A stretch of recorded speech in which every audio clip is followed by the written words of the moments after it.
Hey, what's up guys? Today I'm going to show you how to make a very fun and delicious dessert that I like to call the cookie cup. So first up, you're going to prep a ramekin or a mug like I'm using here with a little bit of soft butter. Just make sure you get it around all the little crevices and edges of the mug, just so the cookie dough doesn't stick to the sides as it bakes, and it makes life a whole lot easier when it's cooled down to remove it from the mug.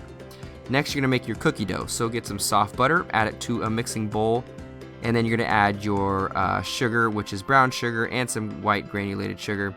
Give this a good mix, and you're going to cream this together. It should take about 2 to 3 minutes of solid whisking, and then you're going to add your whole egg. Continue whisking until that's thoroughly incorporated into the cream butter and sugar.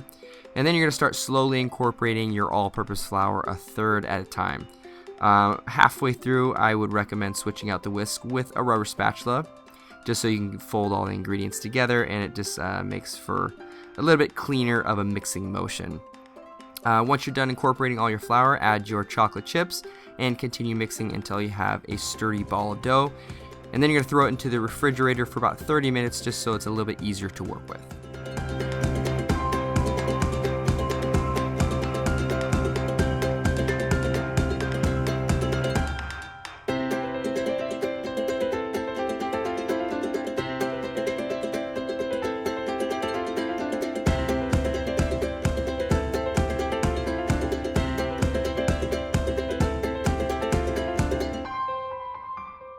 Alright, so once the dough has chilled enough for you to be able to work with it, flour your hands with a little bit of all-purpose flour so the dough doesn't stick to your hands as you work with it, and begin building the base at the bottom of the mug with some cookie dough. Now you're looking for a thickness of somewhere in between 1/4 of an inch and 1/8 of an inch thickness, but really it's using your best judgment and a little bit of common sense, because you don't want the cookie dough to be too thick, otherwise the baking time is going to vary drastically and you'll have some raw spots in the cookie and a little bit of overcooked spots. And obviously you don't want it too thin, otherwise it will be brittle and break on you when you try to remove it from the mug. Now another tip is to use some sort of round device, whether it's a rolling pin or a smaller cup, to really make your dough as even as possible around the edges of the mug or ramekin. So just look for something like that in the kitchen that makes your life a little bit easier. Once you're done forming the mug, you're going to throw it into a 350-degree oven for about 15 to 20 minutes.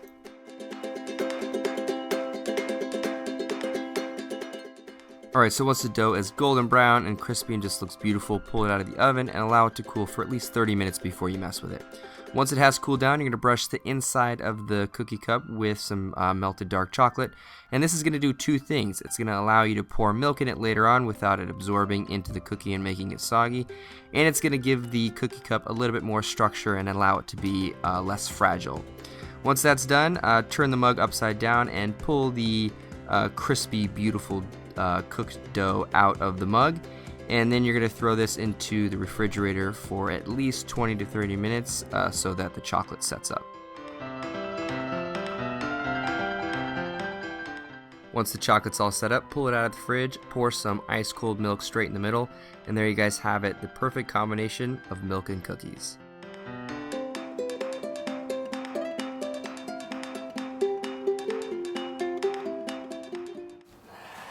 I'm so excited about this. Look at this. Oh my gosh. Fun Food Week is a good week. I'm excited. All right, so I mean, you can have the big one or the small one. Doesn't matter. I'll have the small one. I'm gonna do a little fresh milk in mine. Oh, look at that. Oh my gosh. Oh. I was really excited about this one. All right, so the trick is you have to take a sip of milk and then bite. Okay. Just a little history on this. Dominic Ansel of Dominic Ansel's Bakery in New York, the guy who invented or created the cronut, is the guy who created this as well.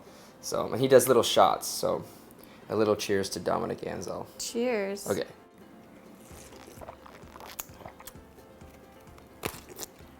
Try not to smack. Definitely a crispy cookie. It has to be pretty sturdy to hold the milk and make sure it doesn't absorb too much into the cookie, but the chocolate helps prevent that. I think I have milk all over my nose. I have chocolate on mine. Oh man. You know, it's like a standard chocolate chip cookie, a little bit crispier, but what a cool little idea, right?